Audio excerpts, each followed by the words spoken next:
पाकिस्तान का मुस्तकबिल हिंदुस्तान तय करेगा. रणवीर सिंगच्या धुरंधर चित्रपटातील अशाच डायलॉगनं चित्रपटगृह टाळ्यांच्या आणि शिट्ट्यांच्या आवाजाने दणाणलं. रणवीर सिंगचा धुरंधर चित्रपट आपल्या या डायलॉग, स्टोरी लाईन, गाणी यामुळे लोकांच्या इतक्या पसंतीस पडला की या चित्रपटानं बॉक्स ऑफिसवर अनेक रेकॉर्ड ब्रेक केले. रणवीर सिंग धुरंधर आणि धुरंधर द रिव्हेंज या दोन्ही चित्रपटांमुळे यशाच्या शिखरावर असतानाच आता त्याला एक मोठा झटका बसला आहे.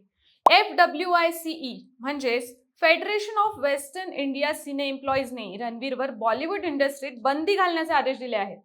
काही महिन्यांपूर्वी रणवीर सिंहनं कांतारा चित्रपटातील दैव पात्राची मंचावर केलेली मिमिक्री आणि आक्षेपार्ह भाषेचा वापर केल्यामुळेही तो अडचणीत आला होता.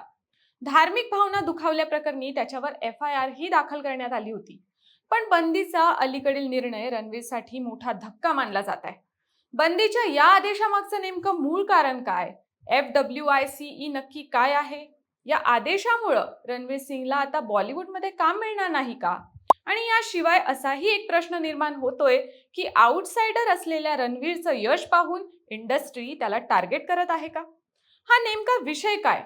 सगळंच या व्हिडिओच्या माध्यमातून सविस्तर समजून घेऊयात. नमस्कार, मी रुपल आणि तुम्ही पाहत आहात विषयच भारी. व्हिडिओ सुरू करण्यापूर्वी 10वी आणि 12वीच्या विद्यार्थ्यांसाठी महत्त्वाची माहिती. तुम्हाला तुमच्या स्किलनुसार पुढे कशात करिअर करणं फायद्याचं ठरेल हे जाणून घ्यायचं असेल तर त्यासाठी विषयच भारी एक ऑनलाईन करिअर मार्गदर्शन कार्यशाळा घेणार आहे. यामध्ये 10वी 12वी नंतरच्या विविध शाखा, अगदी माहिती नसलेले करिअर ऑप्शन्स आणि भविष्यात कशात जास्त संधी मिळेल हे सगळं तुम्हाला एक्सपर्ट सांगतील. तर त्या कार्यशाळेसाठी नोंदणी करायची असेल तर डिस्क्रिप्शन मध्ये लिंक आहे, तेव्हा लगेच नोंदणी करा. आता आपण व्हिडिओ कंटिन्यू करूया. हा विषय समजून घेण्यापूर्वी रणवीर सिंगचा संघर्षातून सुपरस्टार पर्यंतचा प्रवास कसा होता हे थोडक्यात समजून घेऊयात. सामान्य कुटुंबातून आलेल्या रणवीर सिंगनं कोणत्याही गॉडफादर शिवाय बॉलिवूडमध्ये स्वतःचं स्थान निर्माण केलं. आपल्या अभिनयातील विविधता आणि प्रत्येक भूमिकेत पूर्णपणे झोकून देण्याच्या वृत्तीमुळे त्यानं हिंदी चित्रपटसृष्टीत एक वेगळी ओळख निर्माण केली आहे. गेले काही वर्षात त्यानं केवळ बॉक्स ऑफिसवर यश मिळवलं नाही तर एक सक्षम आणि बहुआयामी अभिनेता म्हणूनही स्वतःला सिद्ध केल्याचं आपण पाहिलंय. रातोरात फेम मिळतं हे वाक्य बऱ्याच कलाकारांच्या बाबतीत खरं ठरलं आणि त्याच यादीत येणारं नाव म्हणजे रणवीर सिंग. 2010 मध्ये आलेल्या बँड बाजा बारात चित्रपटासाठी त्याला पहिलाच फिल्मफेअर पुरस्कार मिळाला होता. त्याच्या एनर्जी आणि नैसर्गिक अभिनयानं त्यानं सुरुवातीलाच मोठी लोकप्रियता मिळवून दिली.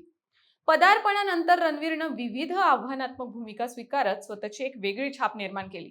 त्यानं बाजीराव मस्तानीमधील पेशवा बाजीराव, पद्मावतीमधील अलाउद्दीन खिलजी यांसारख्या आव्हानात्मक भूमिका साकारत आपला मोठा फॅन बेस तयार केला. पुढे एकामागून एक विविधांगी भूमिका साकारत आपल्या अभिनयाचा एक एक पदर उलगडत त्यानं मेकर्सना आणि त्याच्या चाहत्यांना थक्क करून सोडलं. आणि आता धुरंधर मधील हमजा मजारी या पात्राला मिळालेली पसंती तर सर्वांसमोर आहे. आता येऊयात मुख्य मुद्द्यावर. रणवीर सिंगला इंडस्ट्रीमधून बॅन का करण्यात आलं? तर रणवीरनं फरहान अख्तरच्या डॉन 3 या चित्रपटातून माघार घेतल्यानं त्याच्यावर ही बंदी घालण्यात आली आहे. या एका निर्णयाचा मोठा फटका रणवीरला बसलाय. त्याच्यावर थेट फिल्म इंडस्ट्रीतच बंदी घालण्यात आली आहे. फेडरेशन ऑफ वेस्टर्न इंडिया सिने एम्प्लॉईजने हा मोठा निर्णय घेतलाय. शूटिंगच्या अवघ्या 3 आठवड्यांपूर्वी निर्माते आणि दिग्दर्शकांसोबतच्या मतभेदांमुळे रणवीर सिंहनं डॉन 3 मधून माघार घेतली. परिणामी या निर्णयामुळे चित्रपटाच्या टीमला तब्बल 45 कोटी रुपयांचं नुकसान सोसावं लागलंय.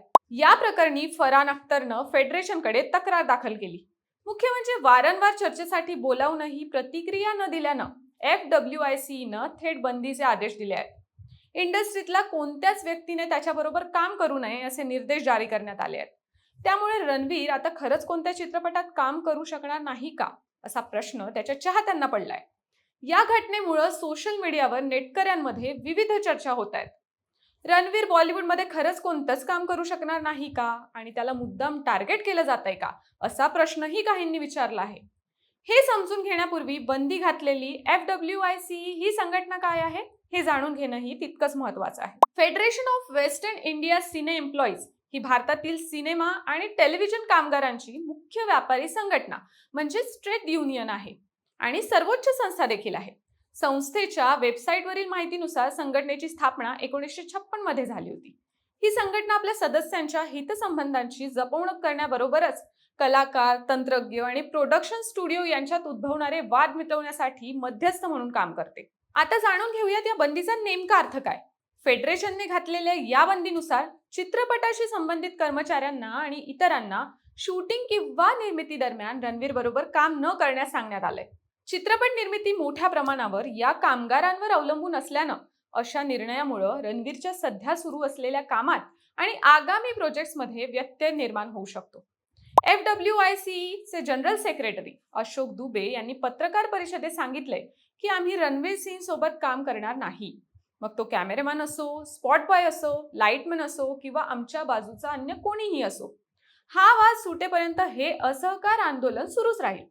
एखादी व्यक्ती आपल्यासोबत काम करणारे सदस्य, तंत्रज्ञ आणि सिनेमा पाहणाऱ्या प्रेक्षकांमुळेच कलाकार बनते. तुम्ही तो सिनेमा असाच अर्धवट सोडू शकत नाही ज्यावर अनेक लोकांनी 3 वर्षे मेहनत घेतली आहे. आम्ही तुम्हाला एक पत्र लिहिले होते, पण त्यावर काहीही उत्तर आले नाही. त्यामुळे FWICEच्या कोणत्याही सदस्य तुमच्यासोबत काम करणार नाही अशी या संघटनेची भूमिका आहे. आता सर्वांसमोर प्रश्न आहे, तो म्हणजे रणवीर बॉलिवूडमध्ये काम करू शकणार नाही का? फेडरेशनचा निर्णय म्हणजे ही सरकारने लादलेली बंदी नाही किंवा त्यामुळे एखाद्या कलाकाराला चित्रपट साईन करण्यापासून कायदेशीररित्या रोखलं जात नाही.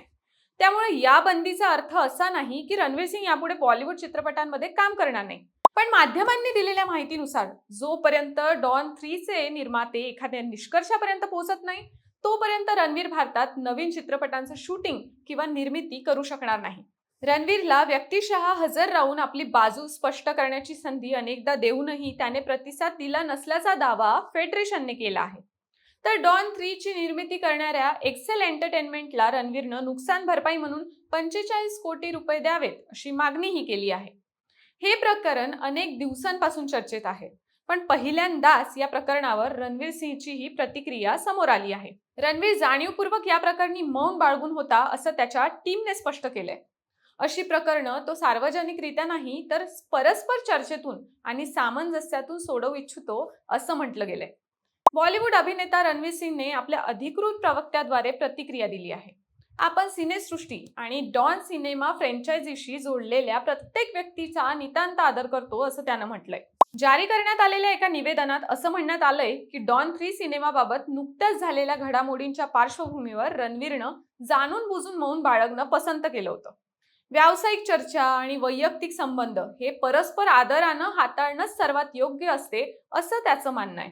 काळासोबत अनेक प्रकारच्या गोष्टी बोलल्या गेल्या आहेत, पण रणवीरने कधीही जाहीरपणे यावर प्रतिक्रिया देणे किंवा अफवांना खतपाणी घालणं गरजेचं समजलं नाही. त्याचं पूर्ण लक्ष केवळ आपल्या कामावर आणि आगामी प्रोजेक्ट्सवर केंद्रित आहे. आता असाही प्रश्न उपस्थित केला जातोय की रणवीर सिंग आउटसाइडर असल्यानं त्याला इंडस्ट्रीतून टार्गेट केलं जातंय का? ही बातमी समोर येताच नेटकरी सोशल मीडियावर प्रामुख्याने हा प्रश्न उपस्थित करत आहेत. अनेकांचं म्हणणं आहे की यापूर्वी अनेक कलाकारांनी शूटिंगच्या मधून किंवा प्रोजेक्ट साईन झाल्यावर चित्रपटातून माघार घेतली, पण त्यांच्यावर अशा स्वरूपाची कारवाई कधीच झाली नाही. मग रणवीर सिंगवरच अशी कारवाई का? धुरंधरच्या ऐतिहासिक यशामुळेही या गोष्टी घडत असल्याचं अनेकांचं म्हणणं आहे. आता नेमकं या कारवाईचा रणवीर सिंगच्या करिअरवर काही परिणाम होईल का? त्याच्यावरील ही बंदी योग्य आहे की अयोग्य? याविषयी तुम्हाला काय वाटतं हे आम्हाला कमेंट करून नक्की सांगा आणि आमच्या विशेष भारी चॅनलला सबस्क्राईब करायला विसरू नका. धन्यवाद.